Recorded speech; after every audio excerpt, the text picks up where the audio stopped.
All right, so in the last episode we covered building the furniture, kitchen cabinets, and closet. The most logical next step is going to be building the shower.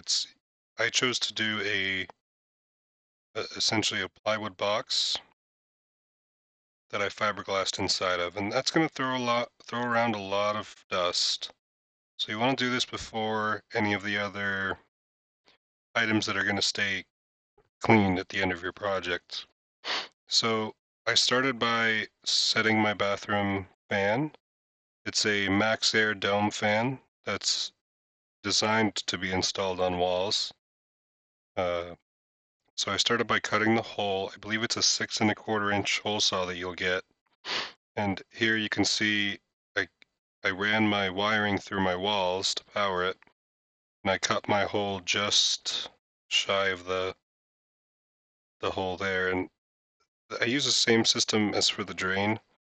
Essentially, I got a really long 1/4 inch bit to stick into my hole saw arbor, so that I could use the aluminum skin as a guide for the hole so it comes out as straight as possible. And you can see here I've removed a puck of the exterior skin of the van and the spray foam package. And the spray foam had absolutely no issues sticking to anything. Uh, Obviously, it's not stuck to the wood because it's placed after the fact. Now this fan is going to have a flange on the interior. It's going to hide that hole for your wire. So I set the fan up, and then I removed the fan again so I could do my fiberglassing. And I did some of the wood sanding with just a face respirator, and you can see it. You're going to get very dusty during this process. Uh, but once it came down for fiberglass, it was uh, a nitrile glove covered by a thick latex glove throughout the whole process. I did a test piece on just some plywood scraps I bolted together, testing out how well I can curve chop strand mat, testing out some of the woven mat on the opposite side. Any curves you have, you're going to want to use chop strand mat. And what I did inside of the shower box is I filled all my screw holes with wood filler and sanded them back. And then this is called 3/4 chamfer strip. It's used in the concrete industry, so if you find a building supplier near you, they're most likely going to have this. And I just use brad nails to hold it up. You can also use any kind of adhesive, but the brad nails seem to do great, and it gave me a smoother transition for the fiberglass uh, for extra added strength.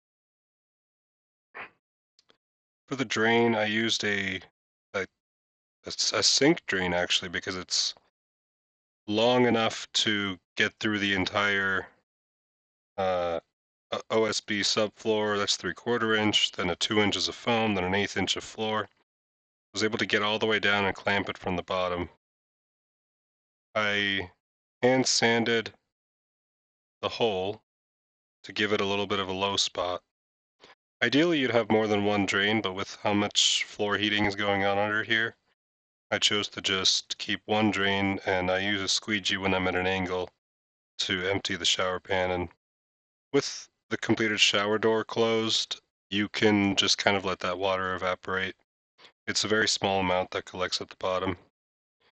So I used uh, chop strand mat on the floor and all of the edges, and I used the woven mat on the flatter portions of the walls. I don't need much strength here, I just need waterproofing. Then to give it a more finished look, you're going to add filler and sand it back. Unfortunately, I don't have a video of that, but a great resource here is look at some of the boat channels, people who use West Systems products. This is a very quality fiberglass product. Uh, Once you're done with the fiberglass, and what I did is I just glassed over all the holes, and it's a very thin 1 or 2 layer of chop strand mat. So before the resin fully cures, you can cut it up, but you can also cut through it after the resin's cured as well. Um, and then you're going to use a filler, where you just mix the resin in with a filler material for sanding, just to take off the transitions between the pieces. It's kind of like a body filler type of process. Then I used Rust-Oleum Tub and Tile. This is an acrylic epoxy, 2-part, so you mix it up like epoxy and you paint it on. Um, I started with white, which seemed okay, but I figured the gray would hide some of the imperfections a little bit more, and so I finished the last coat with gray. I believe I did about 4 coats here, which is very overkill, but I thought that more doesn't really hurt. I had a leftover about half can or full can of the material, so I painted my plumbing area with the same stuff in case of any splashes, that this area would just be protected. A note I didn't include in the floor uh, part of the build. I drilled holes all throughout the aluminum floor of this vehicle just to provide some weep holes uh, for any water that spills or collects, or if you have a flood from your fresh tank for any reason, you can get away with just having that all drain out from under the vehicle. The XPS foam is closed cell, so it's not going to absorb the moisture as long as you get the moisture out of there. Uh, I added a shower uh, head, and this was a difficult find, but I'm very happy with this shower head here. So this is the shower head I used. It's all stainless steel. And what's really nice about this, especially if you're doing van life for extended periods of time, you want to conserve water as well as you can. And the neat feature about this is that this has detents. So as you turn it, it goes click, click, click, click, and sets the temperature. And then you can switch the flow with this lower valve here. That means you can do more of a military style shower. You set your temperature and you just leave it basically forever. You run the water just to get the hot going. Then you hop in the shower, you flip this valve, you get wet, you close the valve, you soap up, and then you rinse off, right? And you don't have to adjust the temperature and find the same temperature with a single valve. This is very, very convenient. And here's the shower head that I used.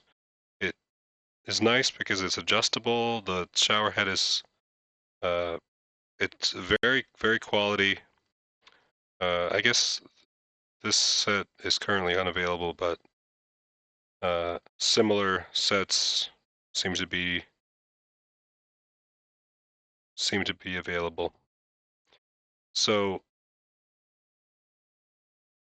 this just mounts in the corner,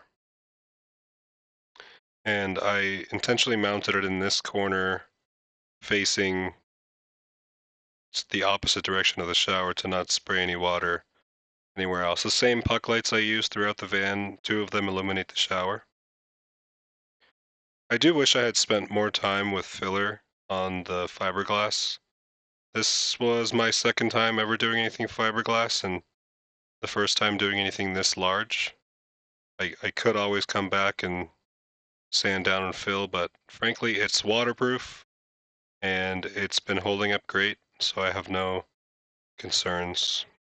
This is what I picked for my shower door. It's made by Nautilus. They're a rather popular brand for this type of item. Stowette Outdoors Nautilus retractable shower door.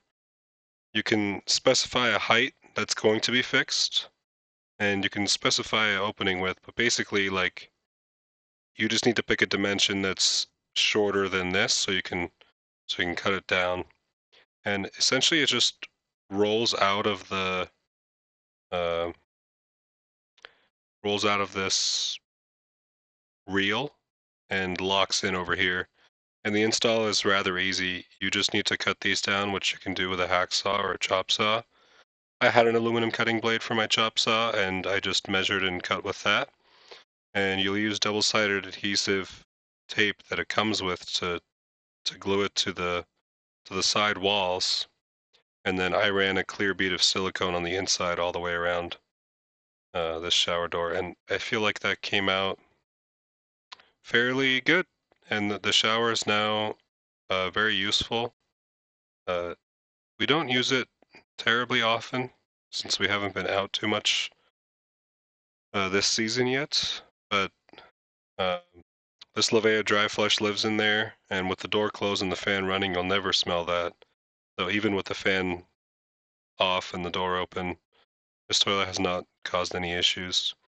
I generally store a trash bin in here when the shower is not being used, along with the toilet. And the toilet generally lives not up here as intended. It tends to find that it itself placed on the floor more often, and I keep a trash bin up here. There is a way to delete the wheel wells with like a few inches of suspension or body lift. The wheel wells are rather conservatively large on these trucks. So there is a way to make the floor completely flat, which if I had taken a little more time in the build, I think I would have attempted doing that. But frankly, the van's already tall enough, being about 10.5 foot tall, that I would just kind of leave it.